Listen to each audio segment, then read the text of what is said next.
Ya. sama Ahmad katanya dulu habis pandemi perang man. Ini maksudnya mau perang lagi nih. Kok ceritaku Sosiolog tidak anu ya, bilang mau meden-medeni perang. ya. Aduh. Tapi memang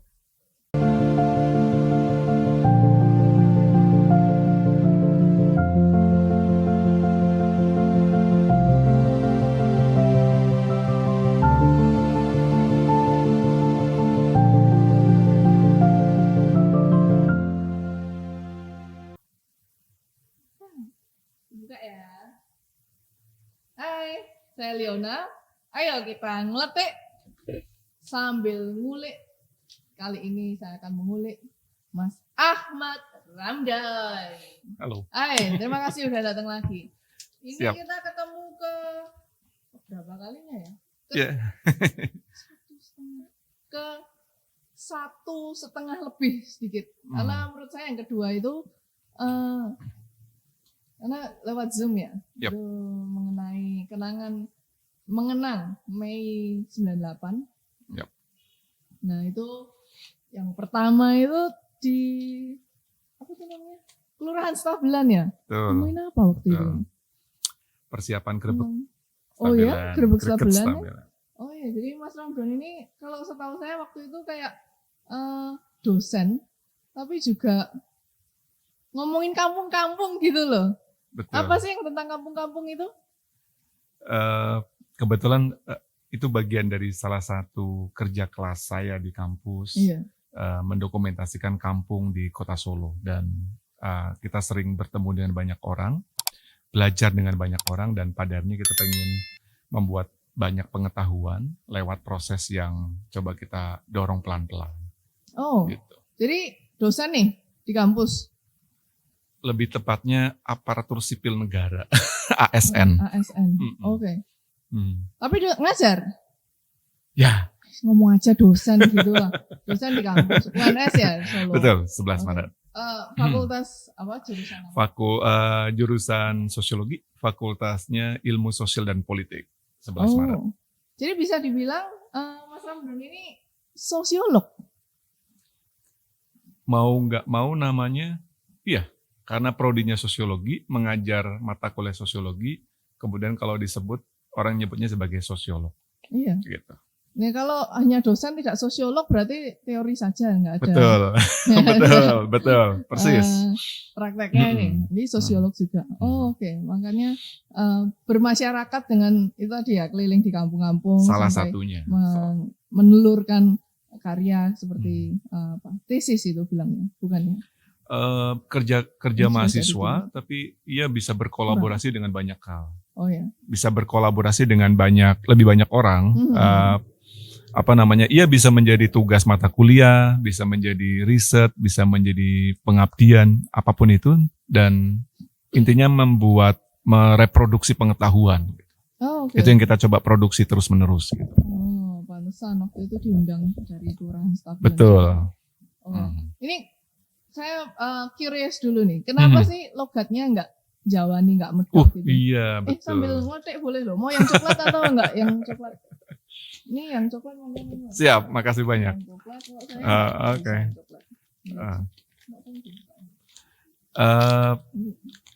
Kebetulan lahir di Kota Tegal. Tegal? Yap. Oh iya.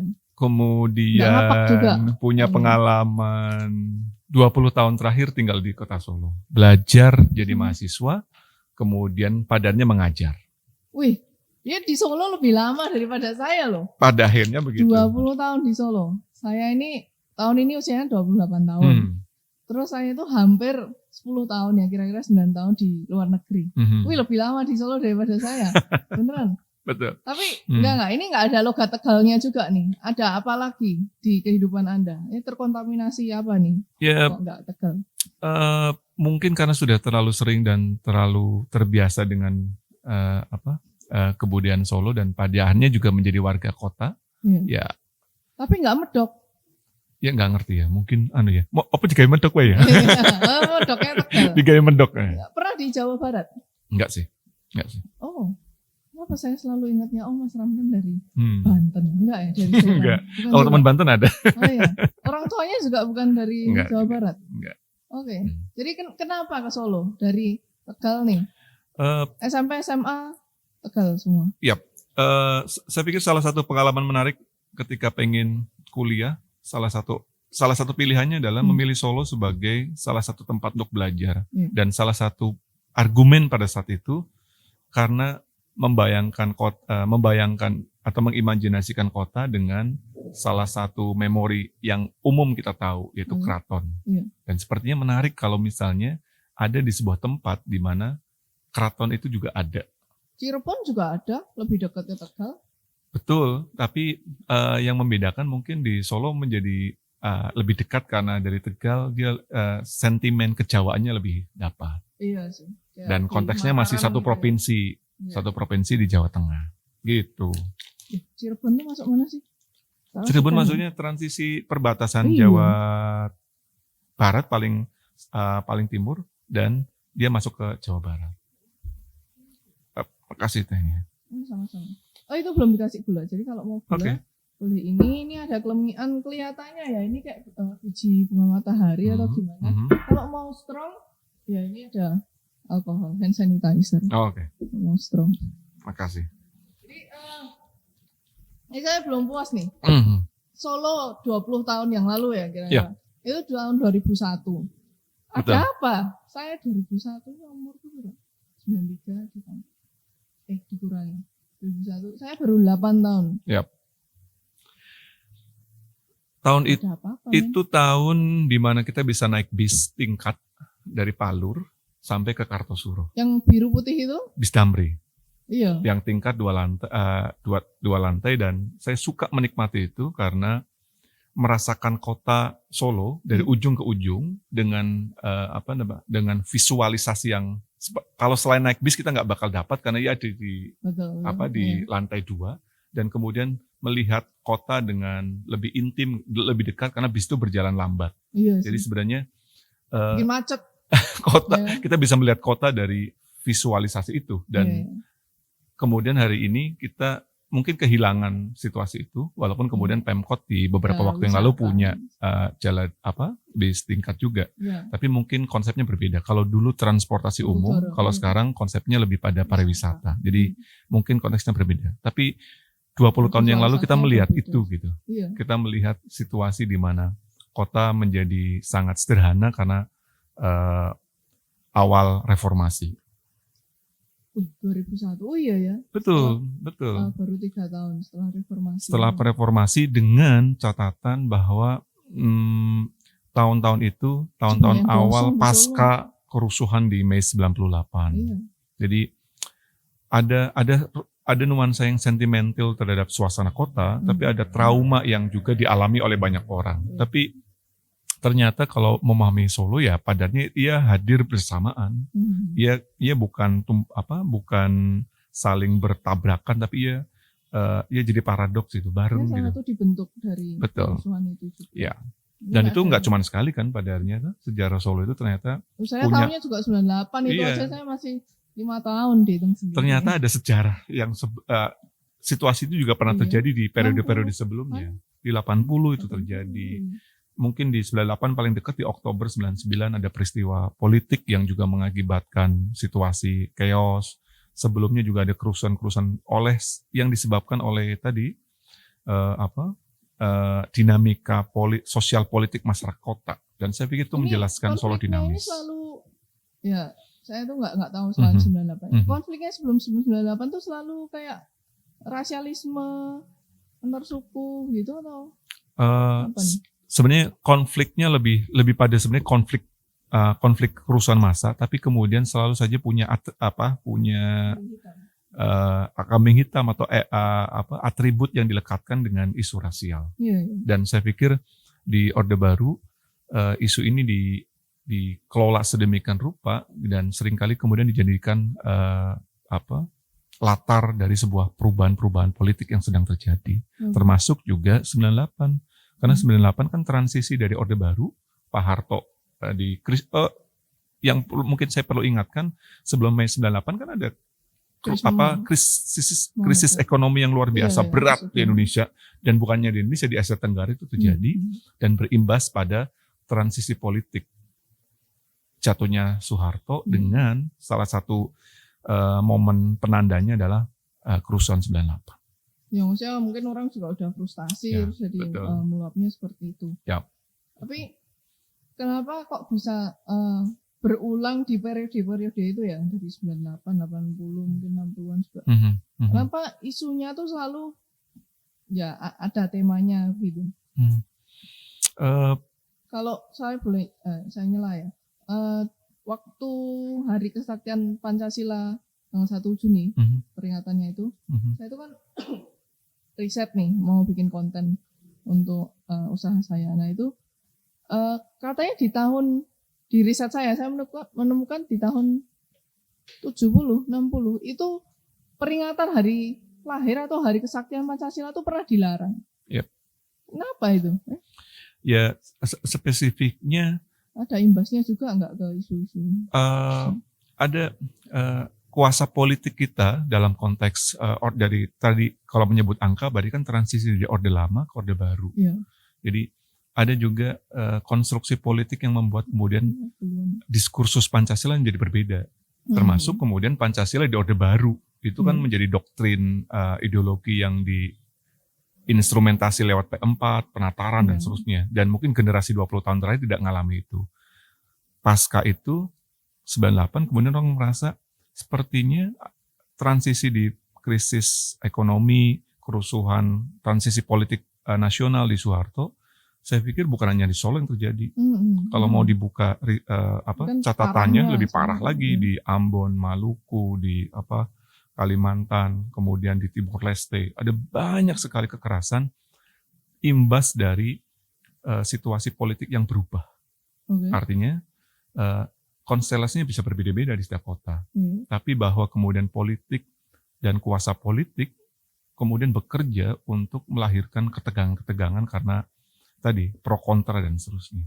Nah, kalau menurut logis saya ya, ini tadi kan bisa dibilang faktor eksternal seorang, faktor eksternal seorang individu yang misalnya kayak dia diprovokasi, didorong, ditaburi garam untuk melakukan kekerasan-kekerasan ini tadi. Tapi dalamnya sendiri kenapa tidak ada jiwa Pancasila, guyub rukun, pluralisme yang menjunjung tinggi keberagaman ini?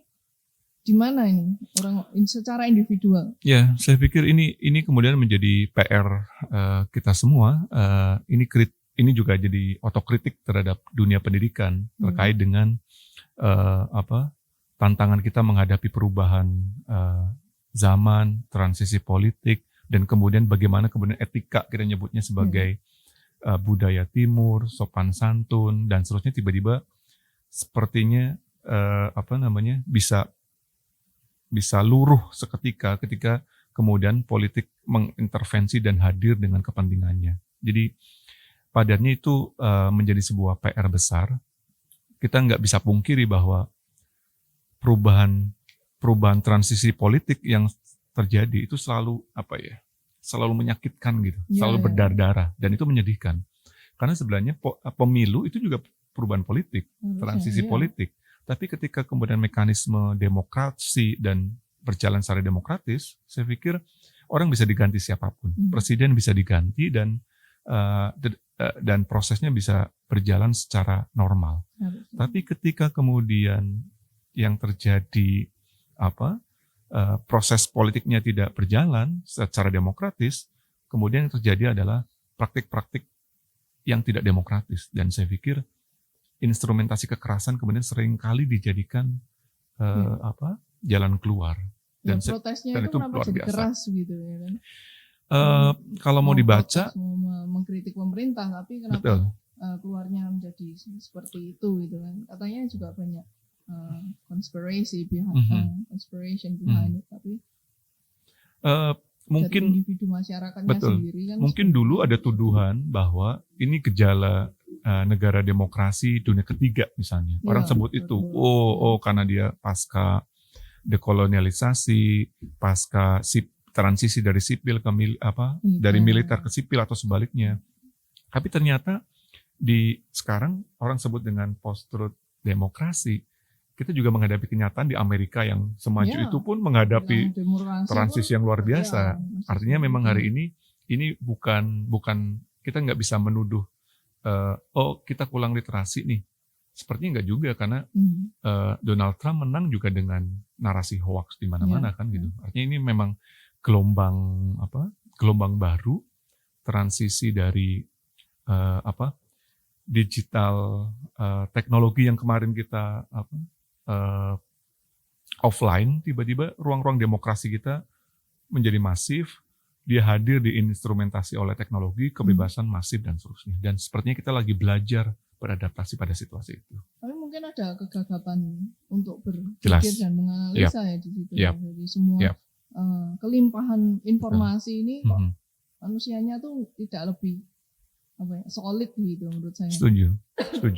Nah ini tadi kan ada bilang juga kritik ke dunia pendidikan juga. Betul. Mas Ramdhani sebagai individu dan dosen ya sudah menelurkan karya apa sih selain tadi yang tulisan tentang kampung-kampung di kampus nih misalnya. Ya, yang saya suka dari Kota Solo itu salah satunya, dan itu menjadi tadi jawaban awal dari diskusi kita. Solo disebut sebagai situs Kapujanggan. Jadi literasi di Solo itu adalah sejarah panjang. Ya. Dan itu salah satunya ditopang oleh keberadaan keraton dengan para pujangga dan seterusnya. Ya. Dan saya pikir itu sangat spesial. Termasuk juga keberadaan roti ganep. 1881. Ya. Saya pikir itu memberi kita sebuah penanda penting bahwa sebenarnya Solo hari ini itu sudah punya pondasi kota yang kosmopolit bahkan di 200-300 tahun yang lalu.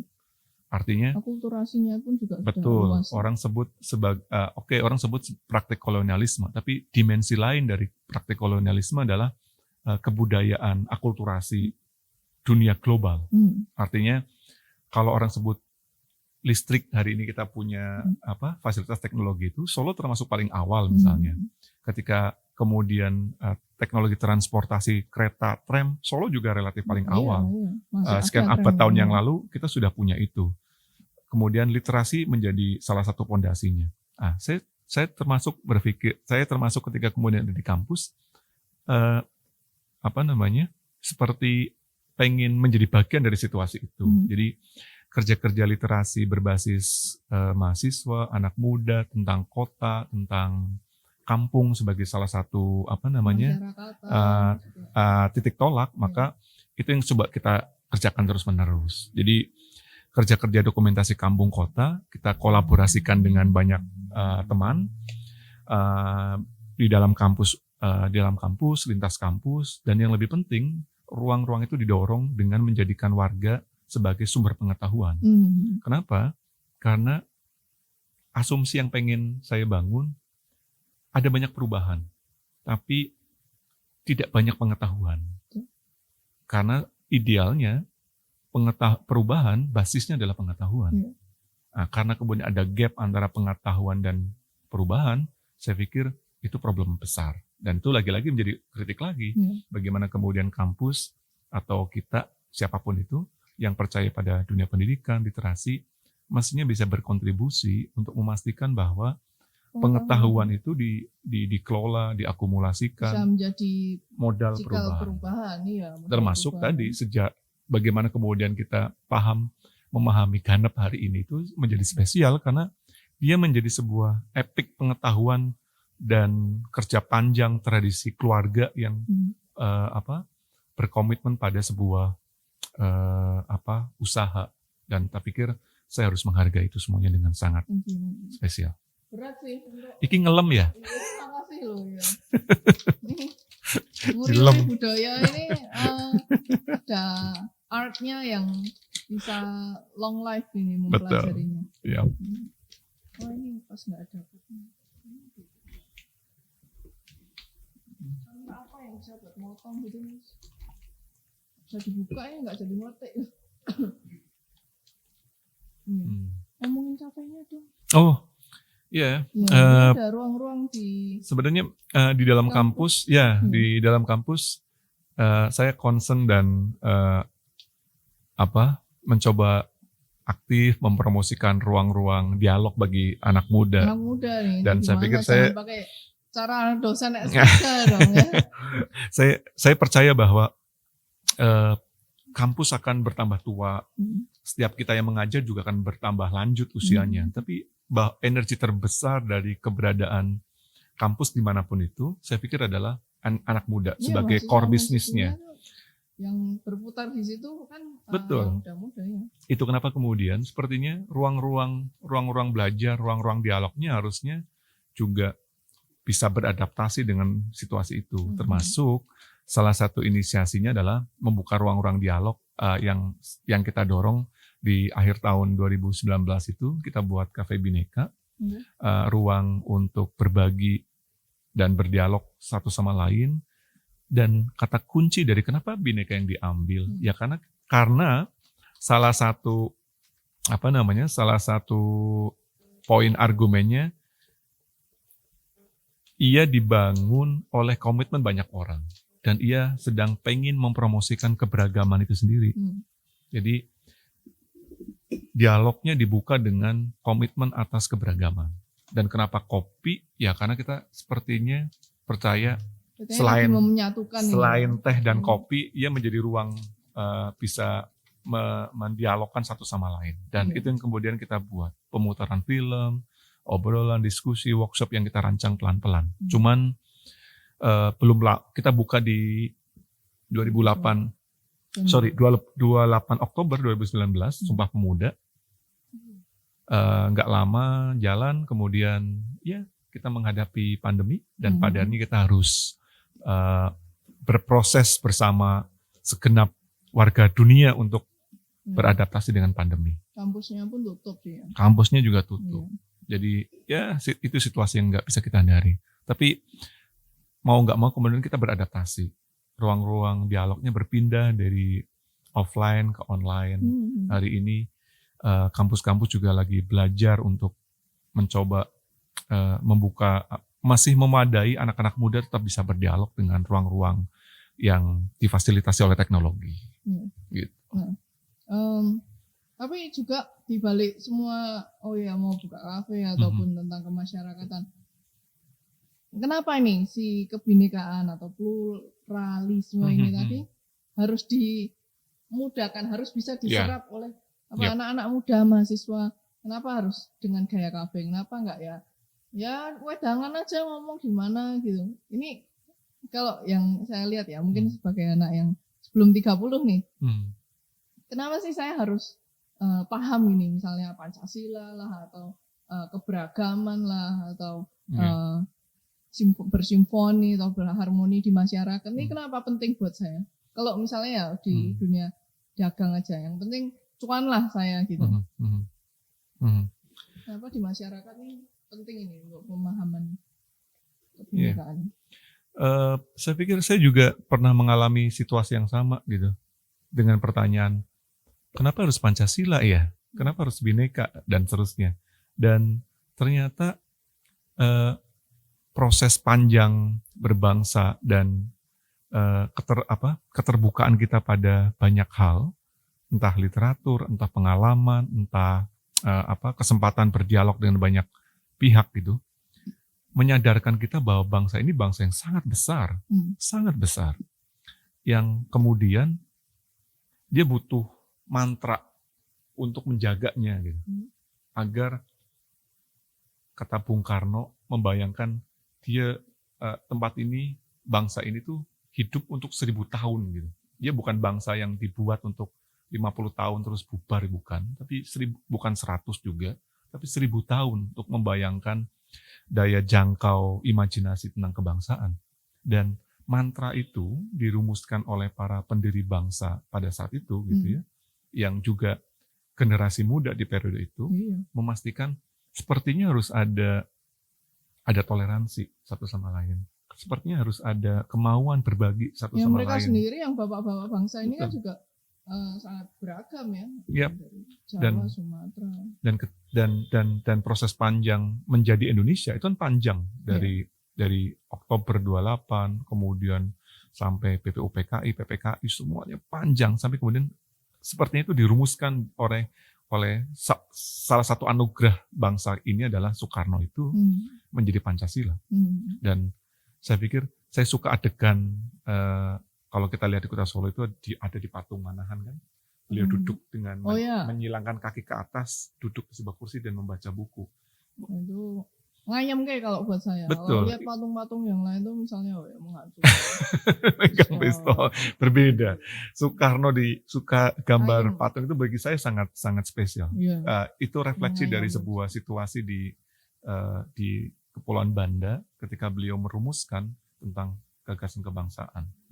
Dan ketika kemudian kita abai pada fakta sejarah panjang itu, ya pemaknaan akan keberagaman jadi sangat tipis gitu. Tapi ketika kemudian kita mampu merefleksikannya mundur panjang gitu, mendalami lebih banyak persoalan kebangsaan, tiba-tiba kita sadar luar biasa bagaimana kemudian orang di Papua, orang di Maluku, orang di Aceh dengan kepulauan yang sedemikian banyak, dengan ribuan suku bahasa dan seterusnya, tiba-tiba dikasih sebuah tempat dinamai Indonesia, dan kemudian dia dirajut gitu ya, dikuatkan dengan sebuah ikatan yang saya pikir tidak mudah karena Merdeka 45, 46, 48 kita menghadapi masih perang ya, kekerasan, ada agresi militer, ada pemberontakan dan seterusnya, dan padanya kita bisa melewati itu.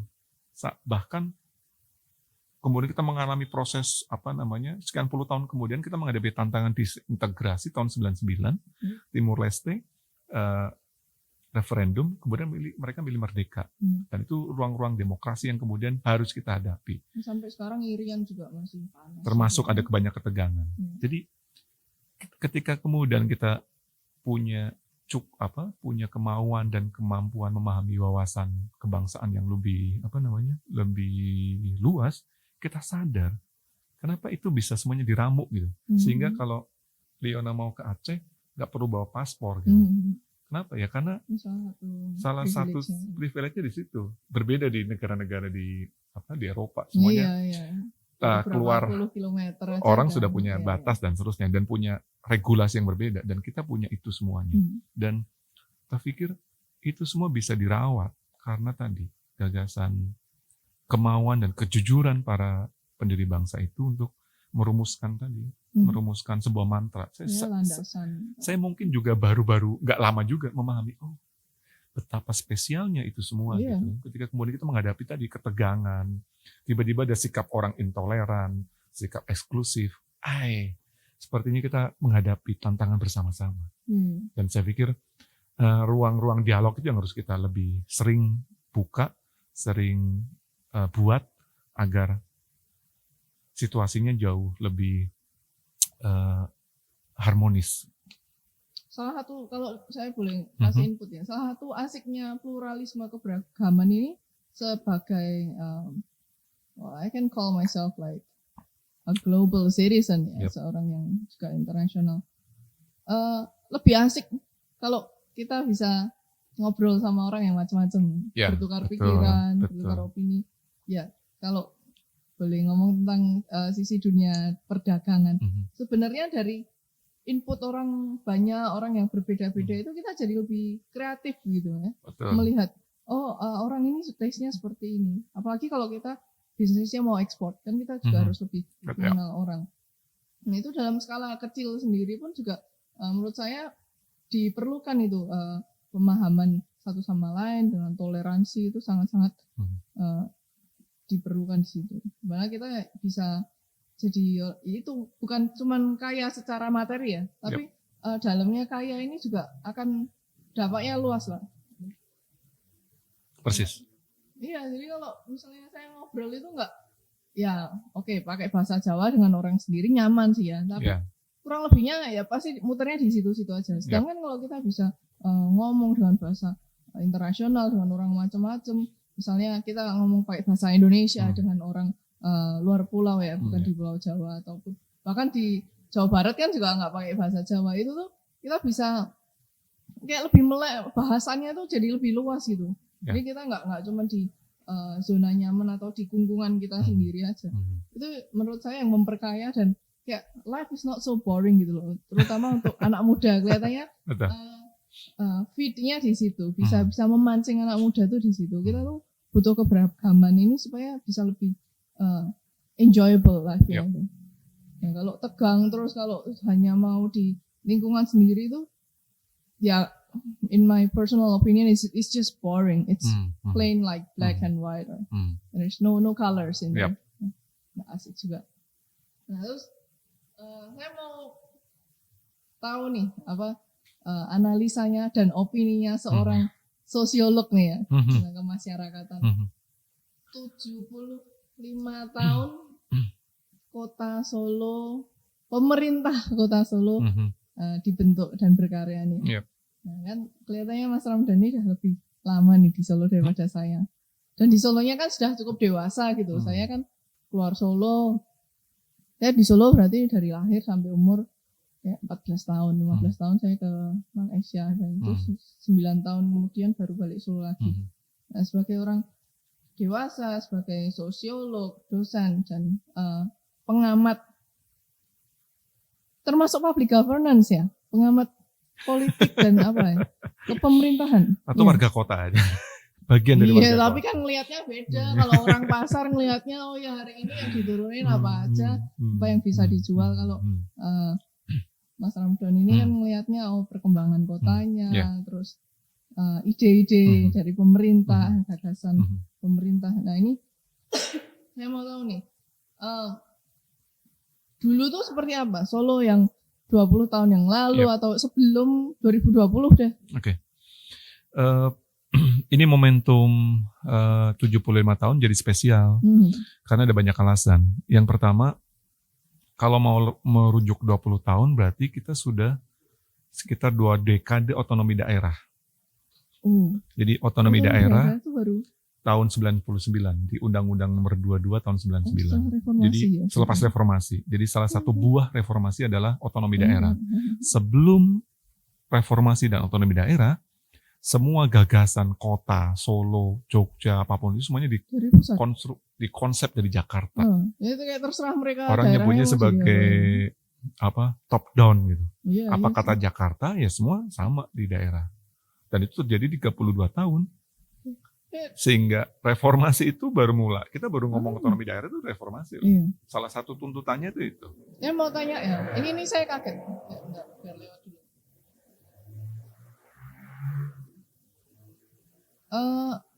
Kalau tidak ada otonomi daerah, itu Bali itu dulu seindah, seberbudaya itu nggak Bali? Ya masih tetap. Tapi kemudian cara mengelolanya itu berbeda. Sama seperti Solo. Jadi otonomi daerah itu konsep pembangunan, perencanaannya itu dari Jakarta orang sebut. Jakarta sentris di 32 tahun di Orde Baru. Reformasi merubah itu, mengajukan banyak tuntutan termasuk juga membuka ruang-ruang demokrasi. Kita bisa memilih kepala daerah. Itu ya karena mandat otonomi daerah. Kita bisa, partai politik jauh lebih banyak. Dulu partai politik kan hasil dari fusi politik tahun 70-an dari 3 partai. Pasca reformasi jumlahnya banyak, bebas. Merah, kuning, hijau. Persis kayak lampu merah kan. Makanya terus kemudian pasca reformasi semuanya berubah. Solo masuk 20 tahun, 2 dekade otonomi daerah di tahun 99. Satu itu. Yang kedua, situasinya jadi sulit. Solo mau bangun, ini kita mau bangun kayak apa ya kota ini? Ketika kita dikasih kewenangan oleh pemerintah pusat. Yang jadi masalah kenapa sulit? Karena kan kita habis kerusuhan di tahun 98. Jadi betul-betul rumit di periode-periode yang tadi saya sebut sentimental di awal tahun 2000-an. Karena sulit. Nah, kemudian bagian yang berikutnya yang mau saya sebut, yang menarik di bagian dari kota ini adalah ruang di mana ada banyak orang terlibat pada gagasan kota, pembangunan kota. Orang sebut sebagai masyarakat sipil, civil society itu, yang kemudian mendorong, memberi tawaran dan formula bagi pemerintah kota. Kira-kira apa ya gagasannya? Gagasannya kemudian dirumuskan, disebut dengan perencanaan pembangunan yang partisipatif. Kenapa partisipatif? Karena sebelumnya tidak partisipatif. Iya, semua ada diomongin. Semua apa kata pejabat, apa kata Jakarta, orang oke saja. Nah, ketika otonomi daerah semuanya berubah. Jadi perencanaan pemerintah partisipatif. Itulah yang kemudian membuat pelan-pelan kota berubah. Undang-undangnya tahun 99, terus kemudian masuk tahun 2000, kita masih masih uji coba banyak model di tahun 2000, 2001. Belum kota budaya. Termasuk musrenbang itu kita coba, musrenbang kel, musrenbang kot, cam dan seterusnya itu kita uji coba tahun 2000, tahun 2001. Tahun 2003, 2004 kemudian ia dijadikan model pembangunan oleh pusat, namanya Sistem Perencanaan Pembangunan Nasional. Oke, makasih. Itu tahun 2004. Dengan Undang-Undang Otonomi Daerah, terus kita punya kesempatan namanya pilkada, pemilihan kepala daerah. Dan Solo termasuk paket pertama ketika undang-undang itu di launching. Yang menarik, kalau mau flashback, terpilih wali kota namanya Joko Widodo sama Pak Rudi pada saat itu di pilkada tahun 2005. Pak Slamet Suryanto tidak dipilih oleh mekanisme pilkada, tapi oleh parlemen, oleh DPRD. Jadi Pak Slamet tidak lewat tahapan demokrasi pilkada di tahun 2005. Jadi dari situlah kemudian situasinya berubah. Kenapa tadi disebut ada banyak musyawarah? Iya. Birokrasi kita nggak pengen ada banyak musyawarah, tapi warga pengen musyawarah. Itu namanya partisipatif. Tapi kelihatannya, ya bisa mungkin nggak tahu realnya gimana. Sampai sekarang itu masih banyak dimusyawarahkan, belum ada yang action gitu. Itu PR besar dari gagasan partisipasi. Jadi kalau misalnya kalau saya harus memangku kebijakan transportasi. Dulu saya bisa sesukanya, saya bisa buat kebijakan A. Dengan perencanaan partisipasi, saya harus mengajak stakeholder-nya. Yang punya bis diajak, yang naik bis diajak ngobrol, yang punya anggota level ABC diajak ngobrol, dan seterusnya. Kalau saya mau bangun pasar, saya harus tanya yang pedagang kiosnya, yang mau belanja, sukanya kayak apa, dan seterusnya. Jadi, musyawarah menjadi model perencanaan pembangunan, dan saya pikir kata ini menjadi penting dalam konteks demokratisasi. Karena sebelumnya tidak demokratis. Nah, 2005 lah kemudian wali kota baru terpilih, Pak Jokowi, berlanjut sampai periode pertama, pilkada lagi 2010, masih dengan formasi yang sama, Pak Jokowi, Pak Rudi, memimpin sampai 2010, kemudian itu sudah kurang lebih 1 dekade otonomi daerah ya. Selanjutnya, Pak Jokowi kemudian punya kesempatan ke Pilkada DKI di tahun 2012. Formasinya berubah menjadi Pak Rudi dan Pak Pur sampai setidaknya Pilkada 2015 dan terakhir kita punya kesempatan di akhir Pilkada 2020 akhir Desember kemarin. Artinya kita sudah kurang lebih 4 kali mengalami proses demokratisasi lewat pilkada. Ada banyak gagasan terkait dengan bagaimana sih wajah kota ke depan. Saya pikir tadi Leona sudah sebut, salah satu benang merah dari semua pemimpin kepala daerah di Solo itu jargon budaya. Tagline ini menjadi tagline sekarangnya, untuk menunjukkan setelah ini ada pilkada. Tidak.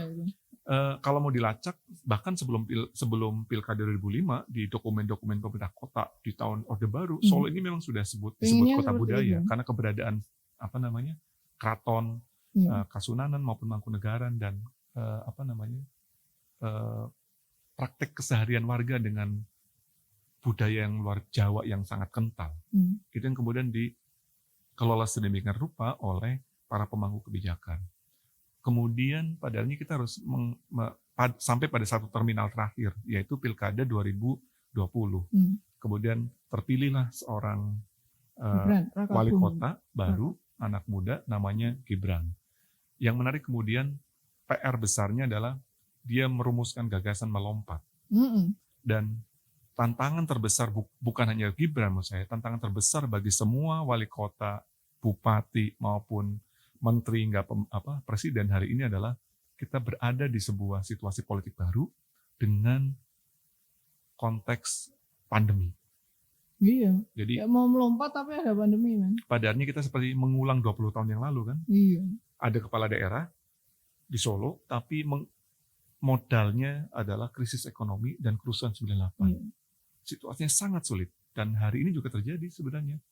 Jadi itu berlaku bukan hanya wali Solo, semua menurut saya ini kan pandemi global ya, yang itu semuanya terjadi. Kita harus mereka harus merancang efisiensi anggaran, skala prioritas pembangunan, dan saya pikir yang paling utama adalah bangkit dari situasi pandemi. Karena pandemi ini merubah banyak hal. Dia menghancurkan semua sendi kehidupan kita, dan padarnya kita harus beradaptasi.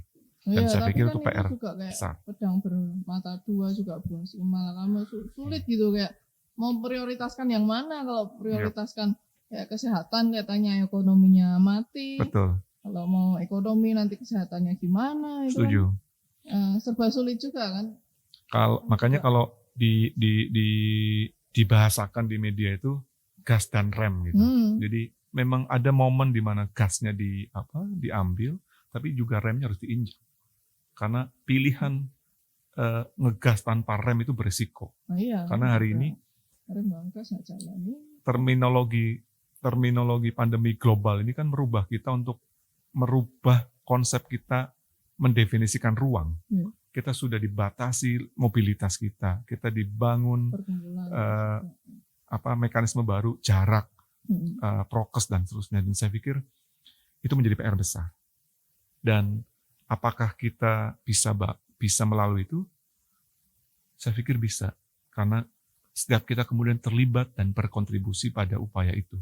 Dan pada akhirnya kita juga ini pelajaran yang bisa kita ambil bahwa pandemi global terakhir mungkin kalau di catatan kita bisa merujuk pada flu Spanyol 1918, 1919. Hindia Belanda juga luluh lantak pada saat itu. Kalau mau dilacak pada catatan-catatan dari periode itu, semua orang juga memakai masker karena pada saat itu flu Spanyol kita belum mengenal, tubuh kita belum mengenal pada virus ini. Dukun-dukun juga bekerja, medis juga dengan segala keterbatasannya juga merintis pendekatan kesehatan. Hoax ada di mana-mana. Dan Anda tahu ujung dari peristiwa 1918 dan 1919. Kan ujungnya kan kurang lebih 1-2 tahun.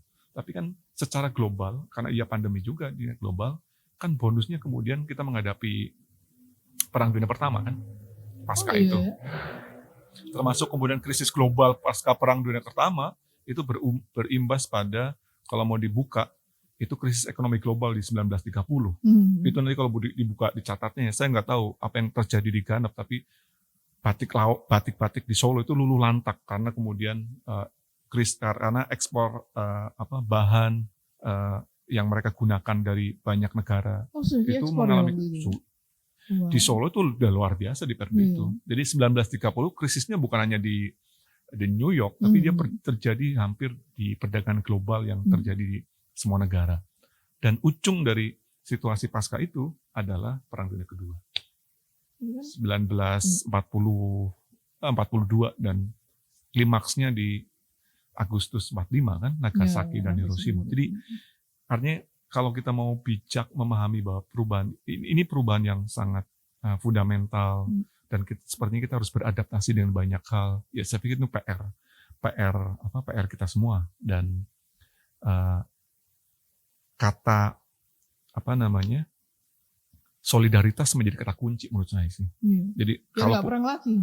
Sama amat katanya dulu habis pandemi perang, man. Ini maksudnya mau perang lagi nih. Kok ceritaku jadi ya medeni ya. Aduh. Tapi memang kita menghadapi situasi itu. Mau perang lagi tuh gimana? Enggak, itu tadi wis tak awal itu merujuk catatan sejarah situasi seperti itu. Tapi kan hari ini pandemi kita juga dihadapi dengan solidaritas global juga. Ada PBB, ada WHO, ada Sunda Empire, Iya. ada banyak solidaritas yang sebenarnya mendorong kita semuanya bangkit dari situasi sulit. Kelihatannya tadi saya pengen tanya lebih lanjut tentang aftermath-nya ini pandemik ini tadi, tapi kembali ke Solo dulu. Gini, aku langsung panas nih. Wih, hangat man. Iya. Wah, jangan perang. Oke, di Solo ini kan pemerintah baru tarik ulur gas rem dan cari cara putar otak banget untuk menghadapi pandemi ini supaya rakyatnya tetap sehat, sejahtera, tapi juga pandeminya hilang atau paling nggak terkonten dengan baik lah. Nah ini apa ini jurus-jurusnya pemerintah kota setaunya sosiolog Mr. Ramdan? Ini pertanyaan yang harus dijawab oleh pemerintah kota atau oleh wali kota. Sebenarnya, tapi saya mau para Ramdan kan harusnya pasang kacamata terus lah. Tapi saya mau bayangkan begini. Jadi kalau misalnya setahun setengah lebih kita menghadapi pandemi, kita ada di grafik yang grafik fluktuatif gitu ya. Jadi di periode kalau di launching flu 01 COVID-01 di Jakarta oleh presiden itu di Maret awal. Kemudian grafiknya naik bersamaan di bulan Maret, April, Mei karena ada puasa Lebaran. Orang pada saat itu orang berdebat antara pulang kampung atau mudik dilarang gitu. Tapi itu harus dilakukan karena kita harus menahan laju itu. Oke, tertahan laju itu. Kemudian kita menghadapi WFH semuanya sampai akhir tahun, ditahan lagi karena kita harus menghadapi libur Natal, tahun baru. Orang dilarang lagi untuk melakukan mobilitas karena mobilitas menjadi kata kunci pola penyebaran. Kemudian awal tahun 2021 kita bisa ingat Imlek yang biasanya meriah megah tidak boleh ada apa-apa karena situasinya masih pandemik. Kemudian kita hendak menunggu puasa dan Lebaran kemarin. Ditahan, orang tidak boleh mudik. Ini mudik yang kedua yang orang ketahan. Kemarin orang disebut mudik boleh, terus lokal wisatawan boleh. Misalnya kan orang berdebat tentang itu.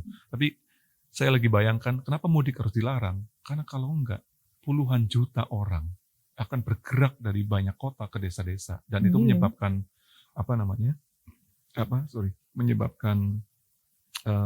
distribusi virus dengan kondisi yang tidak bisa diprediksi. Yang membedakan adalah kemampuan infrastruktur kesehatan kita jauh lebih baik di tahun ini ketimbang tahun kemarin. Satu. Yang kedua, kita punya vaksin di tahun ini yang lagi digencar, lagi digenjot. Itu kenapa kemudian Indonesia termasuk kategori negara yang mendapatkan vaksin dan vaksinasi luar biasa. Tapi pada saat bersamaan, betul. Pada saat bersamaan, kita juga harus menghadapi tadi menahan laju pasca Lebaran ini. Dan hari-hari ini ketika kita lihat grafik naik, itu imbas dari situasi yang kemarin kita perdebatkan itu.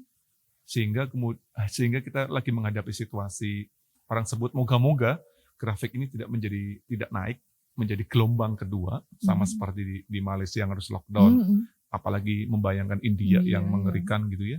Tapi moga-moga ini segera dengan situasi yang berbeda di tahun pertama, maka moga-moga naik, tapi bisa ditahan. Itu harapan kita semuanya.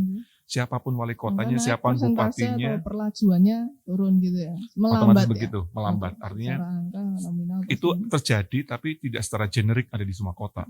Kecuali misalnya beberapa kota yang khusus ya, kayak Jakarta karena dia migrasi dan urbanisasi yang padat. Kalaupun ada situasi kasus spesial seperti Kudus ya karena ada beberapa ritus aktivitas warga yang kemudian berujung pada peristiwa itu. Artinya kita harus menahan laju ini sampai di situasi stagnan. Karena yang agak stres adalah kita harus sudah menunda anak-anak sekolah untuk masuk sekolah di tahun ajaran baru bulan Juli. Mereka sudah 1,5 tahun belajar dengan format online dan itu luar biasa. Kenapa pusing? Karena kemudian semua persoalan dibawa ke rumah hari ini. Yang dulunya domestik dicampur dengan yang publik. Akhirnya semua numpuk dan kemudian kita harus sedih membaca kekerasan terhadap perempuan menaik angkanya, kemudian di Jawa Tengah pernikahan anak usia dini juga naik, kemudian ada banyak persoalan imbas dari pandemi dan saya pikir ini harus dikelola secara bijak dan secara masif oleh pemimpin kita dan tugas kita support. Ya kalau saya sih nggak gitu ngikutin strateginya pemerintah untuk menghadapi ini. Tapi poin-poinnya apa? Mereka ini saya tuh cuma dengernya kayak itu bisnya PST masih gratis. Ya. Iya kebut vaksinasi. Katanya masih kurang cespleng gitu loh untuk masa-masa ini, untuk permasalahan Kota Solo plus pandemi ini. Setahunya Mas Ramson? Iya, saya pikir semua lagi mencari format. Iya. Karena undang-undang kebencanaan kita pun tidak menyebut pandemi ini sebagai bencana. Undang-undang bencana kita kan dirubah pasca tsunami Aceh tahun 2006 kalau nggak salah ya. Terus 2007 kita merilis undang-undang baru tentang kebencanaan. Dan pandemi hari ini itu juga sebuah konsep baru dalam konteks kebencanaan. Sehingga kita semuanya shock, kita semuanya gagap. Itu kenapa kemudian sepertinya kita masih meramu mantra terbaik untuk kita bisa keluar dari pandemi. Dan saya pikir mantra terbaik yang hari ini bisa kita lihat adalah semua orang harus taat pada prokes. Semua orang harus taat pada 3M atau 5M. Karena itu cara terbaik memitigasi kemungkinan distribusi virus dan seterusnya.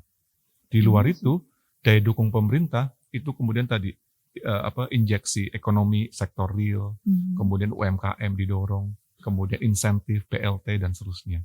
Apakah itu menolong? Iya, karena mau nggak mau angka kemiskinan kita sudah naik loh, 10% di angka nasional. Dan kalau Solo sebelumnya angkanya nggak aja 10%, berarti kan total udah 20%. Kalau itu terjadi di 50, angka Solo di akhir tahun sebelum pandemi sekitar 10%. Artinya kan itu angka dari 500 ribu sekitar 50-an ribu. Itu kalau ada 54 kelurahan ya 1.000 orang miskin di perkelurahan. Plus dengan bonus kemiskinan pasca pandemi, anggap aja di atas 10-12%, angkanya sudah 20-an lebih. Itu angka yang luar biasa sulit. Dan saya pikir kita harus berbenah untuk memastikan kita bisa segera bangkit dari pandemi. Sebenarnya ngaruh banget loh kalau punya kebinekaan. Mungkin Jepang tidak menyebutnya kebinekaan, tapi kan mereka kan sinkronisasi dan harmonisasinya sangat super strong. Jepang itu kan nation that is very solid gitu. Entah gimana ini. Tapi Jepang sekarang sedang berdebat karena pandemi dan tantangan pandemi dan Olimpiade. Oh iya. Termasuk di Eropa sudah finish kan. Di Eropa minggu-minggu ini kita bisa menyaksikan Euro. Di Hungaria bahkan full stadion 60.000 orang datang. Di beberapa negara belum dan seterusnya. Di Amerika Latin Brazil sekarang jadi tuan rumah Copa. Walaupun angka COVID-nya luar biasa, ribuan orang demo menuntut presiden Brazil. Artinya ini dinamika global yang luar biasa. Dan kita beruntunglah di Indonesia, paling sing rame cuman di viral orang orang ditangkap sama satpol dan seterusnya gitu sih.